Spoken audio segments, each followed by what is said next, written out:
हरे कृष्णा। हिंदू धर्म के प्रत्येक माह में शुक्ल पक्ष और कृष्ण पक्ष की एकादशी तिथि को व्रत रखा जाता है। ये दिन जगत के पालनहार भगवान श्री हरि विष्णु की पूजा आराधना के लिए विशेष माना जाता है। हर साल माघ महीने के शुक्ल पक्ष की एकादशी तिथि को जया एकादशी का व्रत रखते हैं। जो मनुष्य जया एकादशी का व्रत करते हैं उनको आरोग्यता का वरदान प्राप्त होता है और उन्हें जीवन के सभी पाप और कष्टों से मुक्ति मिलती है। जया एकादशी का व्रत करने वाले को भगवान श्री हरि विष्णु की कृपा से मृत्यु के बाद भूत पिशाच योनि में नहीं जाना पड़ता। ये व्रत पितरों के लिए रखने से उनको पुण्य फलों की प्राप्ति होती है। एक समय धर्मराज युधिष्ठिर पूर्ण पुरुषोत्तम भगवान श्री कृष्ण से कहते हैं, हे भगवान, आपने माघ मास के कृष्ण पक्ष की षटतिला एकादशी का अत्यंत सुंदर वर्णन किया है।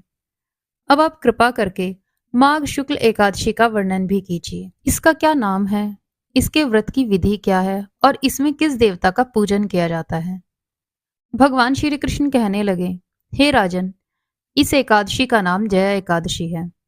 इसका व्रत करने से मनुष्य को ब्रह्म हत्यादिक पापों से मुक्ति मिलती है तथा मनुष्य इस व्रत के प्रभाव से भूत पिशाच आदि योनियों से मुक्त हो जाता है। इस व्रत को विधि पूर्वक करना चाहिए। अब मैं आपसे पद्म पुराण में वर्णित इसकी महिमा का वर्णन करता हूँ। एक समय देवराज इंद्र नंदन वन में अप्सराओं के साथ विहार कर रहे थे और गंधर्व गान कर रहे थे। उन गंधर्वों में प्रसिद्ध पुष्पदंत तथा उनकी कन्या पुष्पवती और चित्रसेन तथा उनकी स्त्री मालिनी भी उपस्थित थे।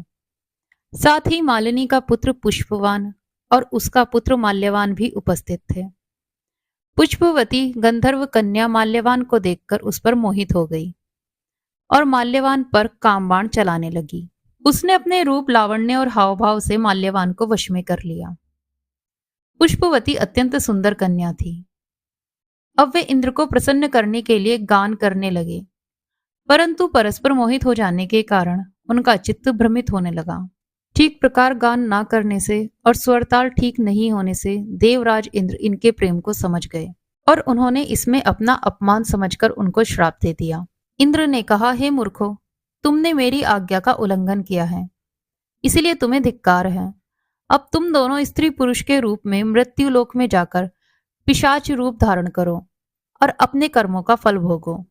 श्राप मिलने पर वे अत्यंत दुखी हुए और हिमालय पर्वत पर दुख पूर्वक अपना जीवन व्यतीत करने लगे।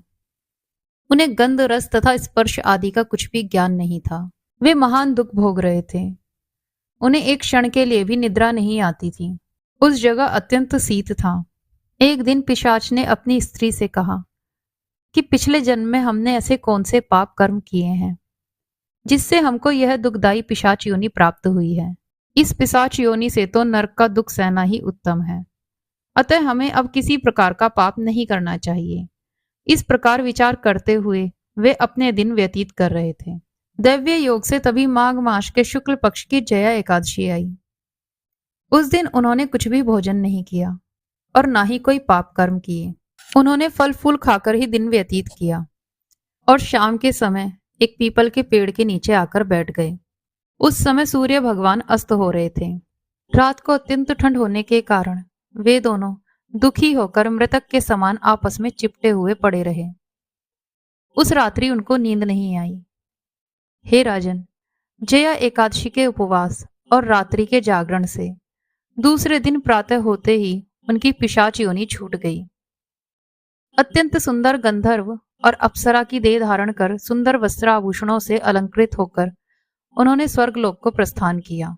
उस समय आकाश में देवता उनकी स्तुति करते हुए पुष्प वर्षा करने लगे। स्वर्ग में जाकर इन दोनों ने देवराज इंद्र को प्रणाम किया। इंद्र इनको पहले रूप में देखकर अत्यंत आश्चर्यचकित हुए और पूछने लगे कि तुमने अपनी पिशाच योनि से किस तरह छुटकारा पाया। माल्यवान बोले कि हे देवेंद्र, भगवान विष्णु की कृपा और जया एकादशी के व्रत के प्रभाव से ही हमारी पिशाच देह छूटी है।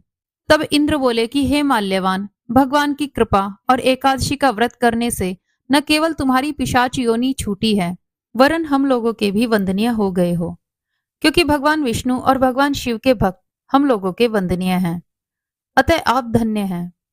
अब आप पुष्पवती के साथ जाकर विहार करो। भगवान श्री कृष्ण कहने लगे कि हे राजन, इस जया एकादशी के व्रत से बुरी योनि छूट जाती हैं। जिस मनुष्य ने इस एकादशी का व्रत किया है, उसने मानो सब यज्ञ जप दान आदि कर लिए। जो मनुष्य जया एकादशी का व्रत करते हैं, वे अवश्य ही 1000 वर्ष तक स्वर्ग में वास करते हैं। तो ये थी जया एकादशी की कथा। आपको ये कथा कैसी लगी, हमें कमेंट बॉक्स में जरूर बताएं। वीडियो को परिवारजन और मित्रों के साथ शेयर करें। चैनल को सब्सक्राइब करें। हरे कृष्णा।